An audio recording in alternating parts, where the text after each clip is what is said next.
दूध खाने जनावरको मासु खानुहुन्छ कुकुर? त्यसो भए रागोको खाम न त। रागोले दूध दिन्छ र खान? मासु के मासु हुन्न, भैँसीको बुढा हो त्यो पनि। अनि के को खानी त? कुखुराको नि। ल त नि खाम त नि। खसीको मगाएको छु के तँलाई जिस्काको आज। ए हो र बाउ।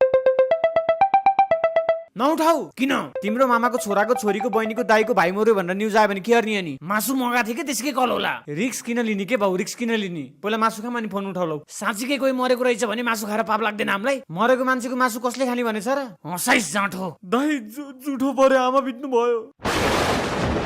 हो र कहिले?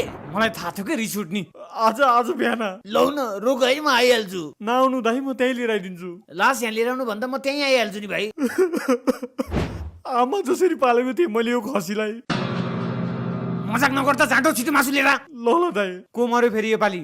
कि कोहीले ढाल लाउनु बिर्सियो? मर्न त मरेको रहेछ तर खसी। यस।